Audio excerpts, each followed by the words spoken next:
Hello and welcome back to my channel, and welcome back to another episode of Pack or Pass, where I go through my own TBR and my own books and decide which ones are worthy of packing and taking down to Kent and which ones I will be passing on to new readers. In volume 2 we will be looking at my classics. Now I have quite an extensive collection of classics. I had always wanted to have an entire shelf of these penguin black cover classics. However, space. The final frontier and the final straw on this camel's back, because I will not have space for 3 or 4 shelves of classics, and I don't really have 3 or 4 shelves worth, but I have about a shelf and a half, and I need to narrow it down to just a shelf. I have my black spine classics. I also have my penguin Shakespeare's, which I will go through. I have my white penguin classics. I have my Collins classics, I have my vintage red spines, and I need to narrow it down. I also have other plays and things that I wanted to keep together on this shelf. So it's going to be hard graft. I'll open this door because it's quite warm in here. I think it's going to be quite hard graft to narrow it down, but it has to fit on this shelf, and it already, as you can see, does not fit on this shelf. So let's start. Phantom of the Opera, I need to keep because we talked about it, or we will be talking about it. It's one of our Patreon picks. It is also one of the newer ones that I've read. I don't love it. It was very funny to read. It is just an incel who kidnaps a young singer. That's the TLDR of this book. But it's very silly and very French. Had a great time with it. I didn't love it, and I don't like this cover. This cover freaks me out.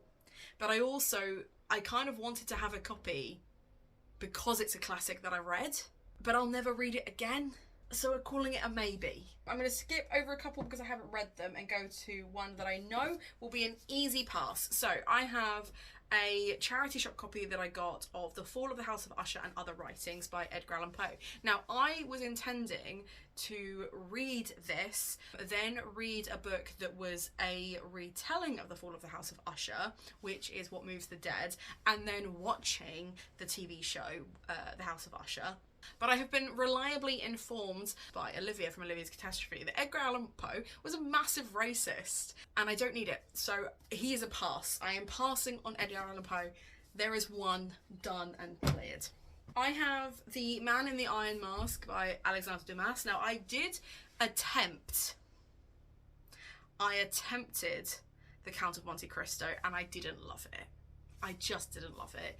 It was a bit much, and I really want to write a Musketeers play. This one is the 3rd in like the Musketeers novels. I haven't read the first one. I don't think anyone realised there was a second one. As much as I would like to read the Musketeers, this is another maybe, because I feel like I'm more inclined to read them as an audiobook, so I can make notes as I go if I want to write a play about it. Like, I will do the research. We've seen what happens when people on the internet write things without doing the research. But do I need to do this research? It's a maybe. It's a maybe. Hilariously, this absolute chonker I will keep. This is a pack. The Histories by Herodotus. If you ever wondered where plotlines come from in any Greek myth, it is from actual things that happened.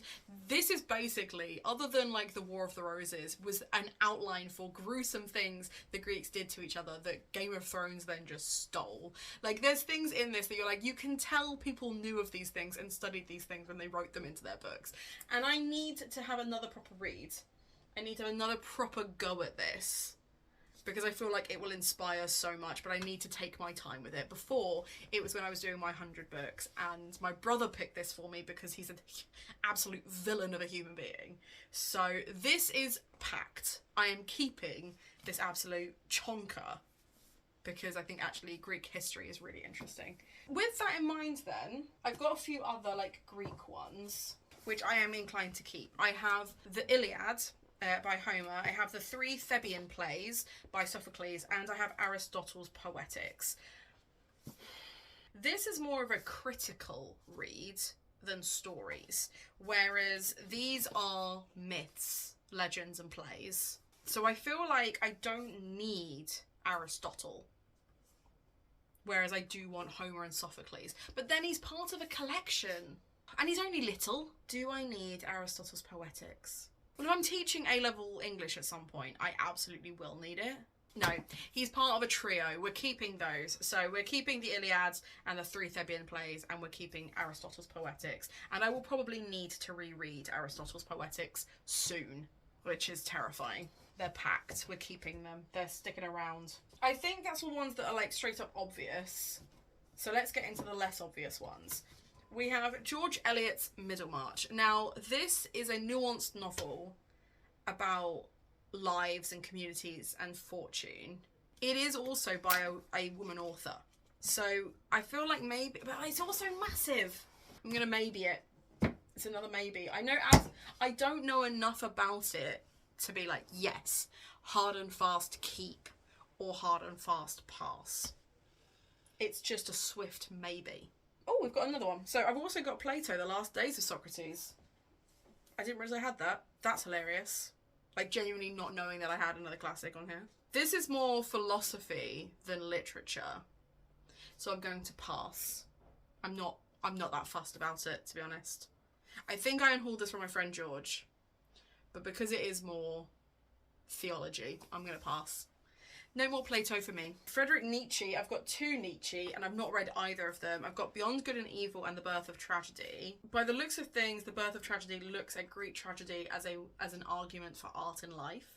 Am I going to understand any of this? Beyond Good and Evil?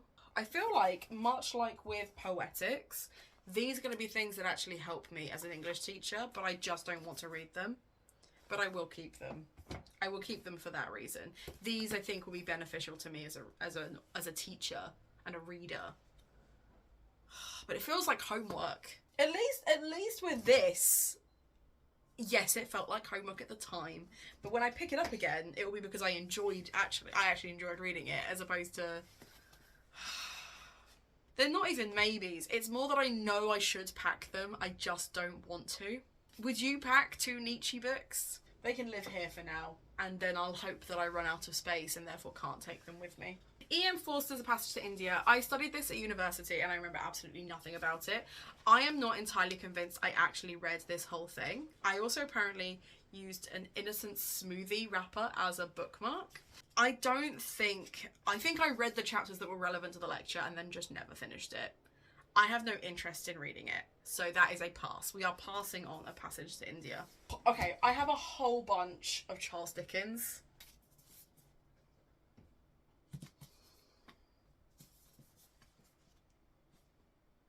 Pass. The same with The Mystery of Edwin Drood.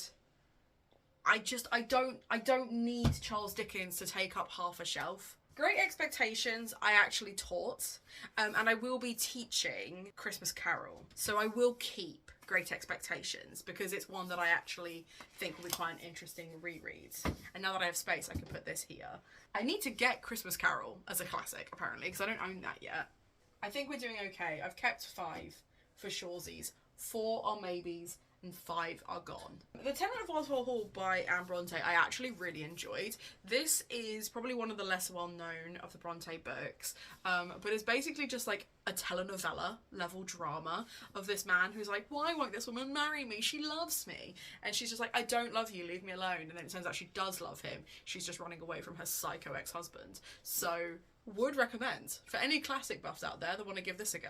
I actually quite enjoyed this one. So that she can stay. Then I have Rudyard Kipling's The Jungle Book, which was on sale in TK Maxx because the Netflix film Mowgli had come out. I read this as a child and I haven't read it since, so I would quite like to reread this. This is on my TBR.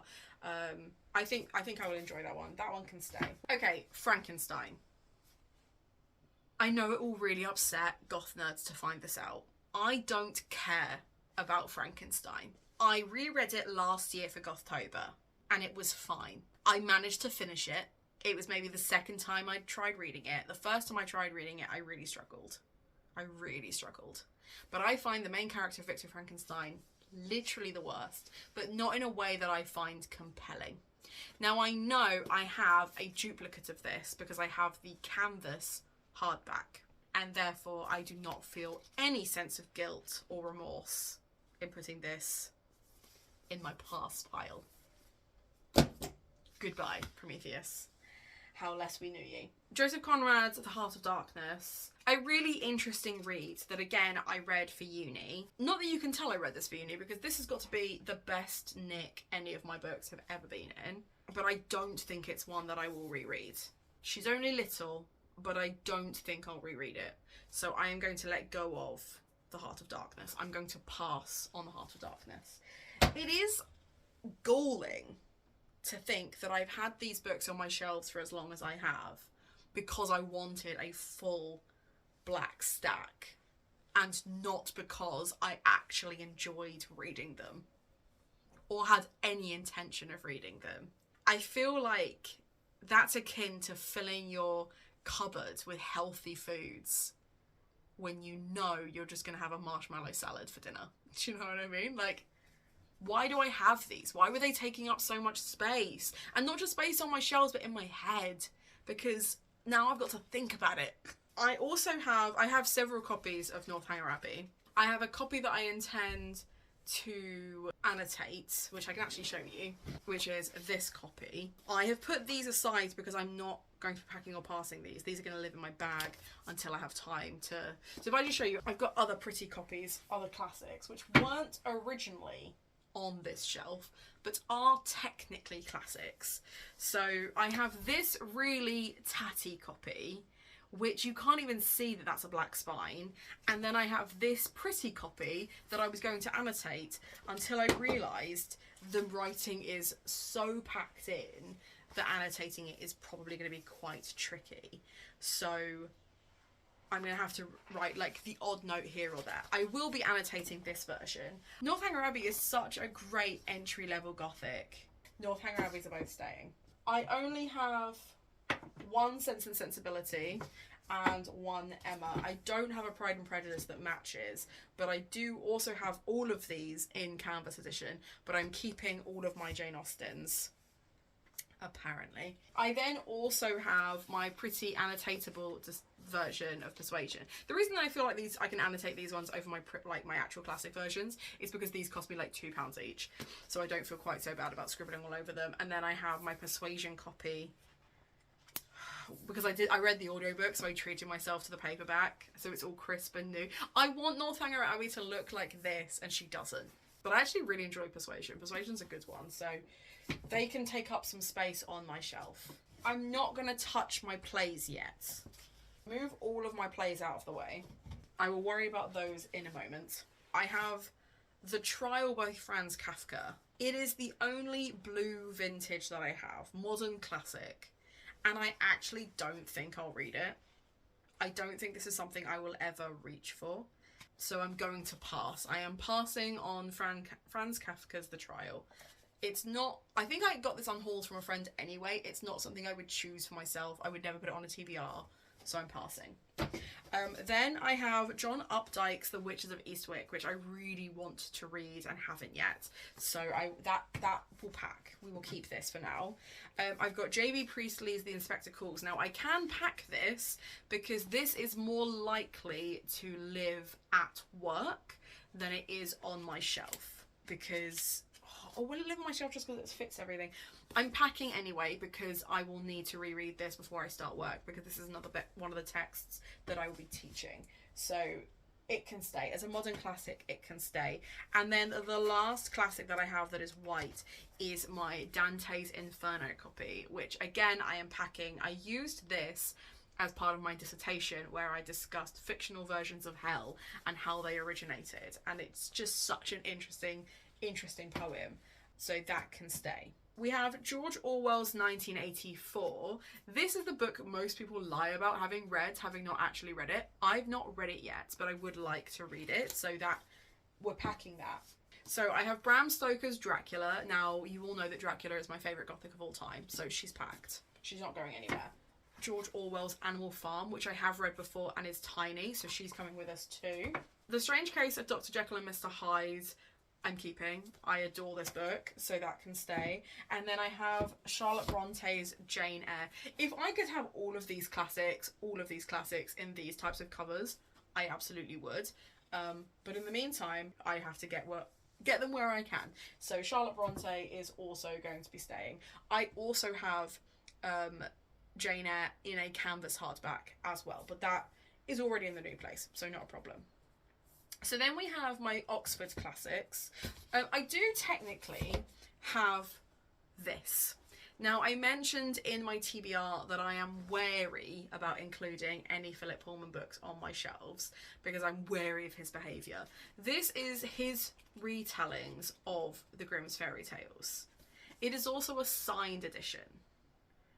So I am going to pack it, but it might not see the light of day once we get to the new home, depending on whether Philip Pullman can maintain not being a poo face between now and getting his next book published. Okay, so now we can talk about Oxford Classics. I have the Mabagonian, which is a collection of Welsh stories.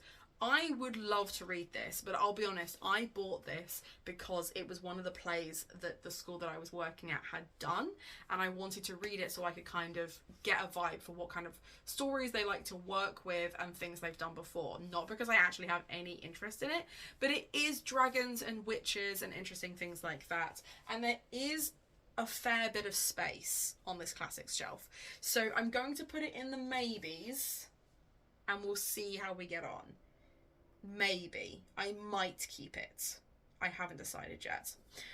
Then I have The Mysteries of Udolpho, which is a massive gothic that I need to reread. I haven't read this in ages. I know that this is one of Gavin's from reading. I can't remember what it used to be How to Train Your Gavin, but he's changed it, and I can't remember what he's changed it to. And I was literally watching it yesterday. But How to Train Your Gavin was so intrinsically part of my YouTube experience that that's all I can think of right now. I know that Anne Radcliffe is one of his favourite gothic novelists. So maybe I'll do a reread, and maybe I'll see if he's up for reading it with me if he's not super busy doing 1,000 other things. I found an annotation. This literally just says, mystery music playing, moved lute. Don't know what that means. Gonna need to reread it to find out. Packed. And then I have one that I can pass on, which is Zofloya and the Moor. Again, I was gonna start collecting Oxford classics because at the moment that's the only one I have. But this is bad. This is racist and misogynistic and bad, and as gothics go, boring as well. So I'm gonna pass. We're passing on Zofloya. The Hound of the Baskervilles, which I am gonna pack because I would like to read it. But I feel like I am more inclined to read the first one. I don't know why I've got... I think I unhauled this from somebody, and that's why I have this one randomly and not any of the others. So I don't need to start a new collection, but I really like these covers. So we'll pack for now. Then I have 2 Red Spine vintage books, which are the Random House vintage ones. I've got Catch-22, which I would really like to read, because it's going to be another kind of dystopian novel that I've heard really interesting things about, but I feel like it's a dystopian classic I need to get to. And I also have Brighton Rock, because this was gifted to me by my students. My sixth formers gave this to me when they won it in a raffle. So inside it says, good luck, miss, and good luck with your moss balls, because they bought me moss balls as a leaving present, which was adorable. So I will be keeping both of those because I would quite like to read them. That does not leave a whole lot of space. I don't think that would even fit my Shakespeare plays, let alone any other plays.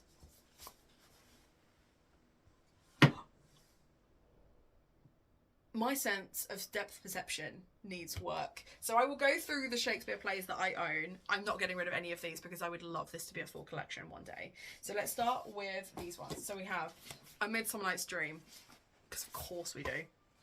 The Taming of the Shrew, As You Like It, and Twelfth Night. Those are the comedies. Tragedies, I have Macbeth, because of course I do. I'm teaching Macbeth this year. We have Othello, which I studied at A-level and loved. Romeo and Juliet, which is the one everyone knows and it's fine. And then Antony and Cleopatra, which is the only one of these that I haven't done before and I really want to read this. So keeping all my tragedies.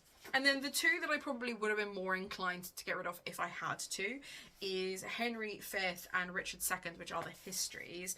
I've never read either of these. I've all been to see either of these, but I know that Henry V is all about the attack of, like, the Battle of Agincourt and fighting. I think maybe I did read this, but not this edition. So, but they can stay, and I love that for me. So they're gonna stay. Now, I have a collection of plays that are some classics, some collection. There is not a lot of space here.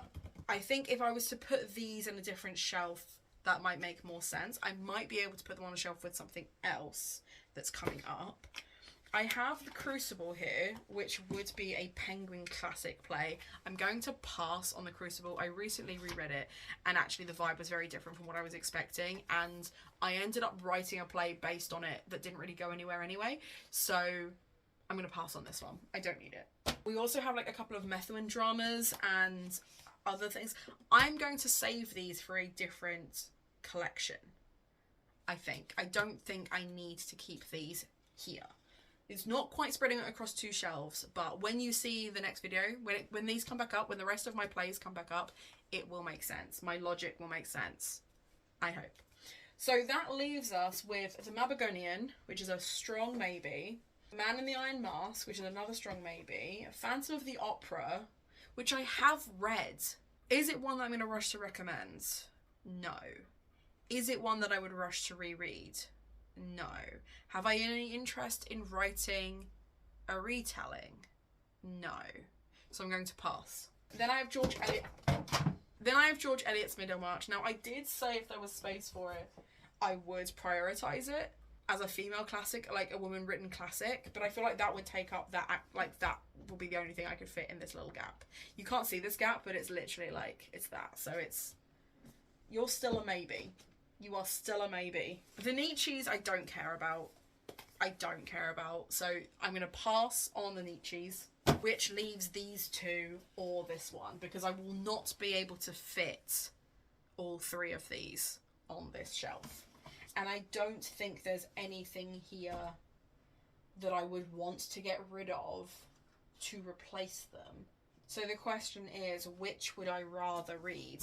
I think I would rather read Witches and Dragons and adventure, swashbuckling adventure, than... Which makes me feel like a bad feminist, but I am passing on George Eliot's tome, and I am packing The Man in the Iron Mask and The Mabagonian. And then that's it. That is as rigid as you're going to get. But that's fine, because that means it fits. So if it fits, it sits. Oh, God, this is exhausting. We're only on episode 2. Let me know in the comments down below, did I make a mistake?